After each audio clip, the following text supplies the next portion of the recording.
हल्लाबोल भारत न्यूजमध्ये आपलं सर्वांचं स्वागत आहे. आरोग्यमंत्री तानाजी सावंत व अधिष्ठाता संजीव ठाकूर यांनी संगनमताने अधिष्ठाता यांचे हस्तक्षेप यांच्या मार्फत डमी लॅब काढून स्वतःच्या फायद्यासाठी अनट्रेड व अपात्र लोकांना महात्मा ज्योतिबा फुले योजनेअंतर्गत पेशंटच्या विविध प्रकारच्या 155 रक्त तपासणी करण्याचे टेंडर दिल्याचा आरोप छावाचे प्रदेश उपाध्यक्ष योगेश पवार यांनी पत्रकार परिषदेत केला. या टेंडरमुळे सर्वसामान्य पेशंटाच्या जीवितास धोका निर्माण होऊ शकतो. त्यामुळे रक्त तपासणी टेंडर रद्द न केल्यास 2 ऑक्टोबर रोजी छत्रपती शिवाजी महाराज सर्वोच्चोपचार रुग्णालयाच्या आवारात महात्मा गांधीच्या वेशभूषेत गांधीगिरी करून आंदोलन करणार असल्याची माहिती यावेळी देण्यात आली. याबाबत सविस्तर वृत्त असे की छत्रपती शिवाजी महाराज सर्वोपचार रुग्णालयाचे अधिष्ठाता संजीव ठाकूर यांनी दिनांक 2/8/2024 रोजी 9 नियम व अटीसह एक प्रसिद्धी पत्रक काढले. त्या नियम व अटीनुसार तानाजी सावंत संजीव ठाकूर यांच्या जवळच्या व्यक्तींना टेंडर देणे शक्य नव्हते. त्यामुळे तानाजी सावंत यांचे सांगण्यावरून अधिष्ठाता ठाकूर यांनी त्यांच्या हस्तक व्यक्तींना टेंडर देणे सोयीचे व्हावे व ते पात्र व्हावेत यासाठी दिनांक 9/8/2024 रोजी पुन्हा एकदा 13 नियम व अटीसह एक प्रसिद्धी पत्रक काढले. परंतु ते पत्रक कोणत्याही दैनिकात प्रसिद्धीस न देता हॉस्पिटलमध्ये लावले. दिनांक 2/8/2024 रोजीच्या पत्रकात बदल का करण्यात आला याचा कोणताही खुलासा अधिष्ठाता संजीव ठाकूर यांनी केलेला नाही.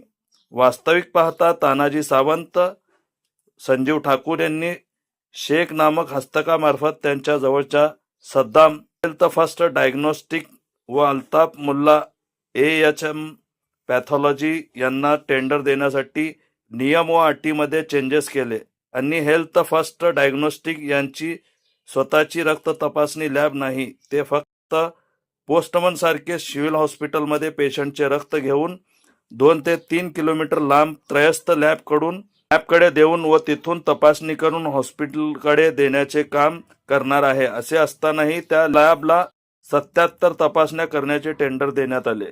तर 4 ते 5 किलोमीटर लांब AHM पॅथॉलॉजी यांना 72 तपासण्या करण्याचे टेंडर देण्यात आले. त्यांच्याकडेही अत्यावश्यक सुविधा देणाऱ्या व अत्यावश्यक त्या तपासण्या करणाऱ्या सर्व मशिनरी नाहीत. या लॅबच्या टेक्निशियनचे नियमाप्रमाणे पॅरामेडिकल काउन्सिलकडे नोंद नाही. तसेच या दोन्हीही लॅब कायमच बंद असतात. असे असतानाही तानाजी सावंत व संजीव ठाकूर यांनी त्यांना टेंडर दिले. याबाबत गोपनीय माहिती घेतली असता तानाजी सावंत व संजीव ठाकूर यांनी संगनमताने ठाकूर यांचे हस्तक्षेप यांच्या मार्फत डमी लॅब काढून त्यांच्या फायद्यासाठी अपात्र लोकांना टेंडर दिल्याची माहिती मिळाली. अशा अनट्रेड व चुकीच्या लोकांना टेंडर दिल्यामुळे सर्वसामान्य पेशंटच्या जीवितास धोका निर्माण होऊ शकतो. त्यामुळे रक्त तपासणी टेंडर त्वरित रद्द करावे.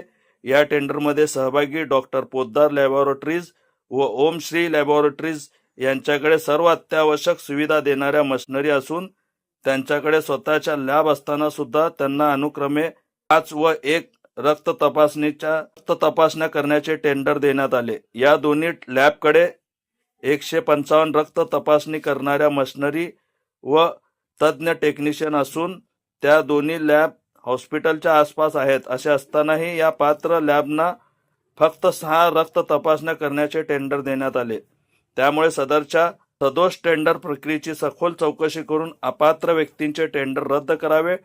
टेंडर रद्द न झाल्यास व वादग्रस्त मंत्री तानाजी सावंत व अधिष्ठाता संजीव ठाकूर यांची चौकशी न झाल्यास राष्ट्रीय छावा संघटनेच्या वतीने दिनांक 2 ऑक्टोबर 2024 रोजी शासकीय हॉस्पिटलच्या आवारात महात्मा गांधीच्या वेशभूषेत गांधीगिरी आंदोलन करण्यात येणार आहे.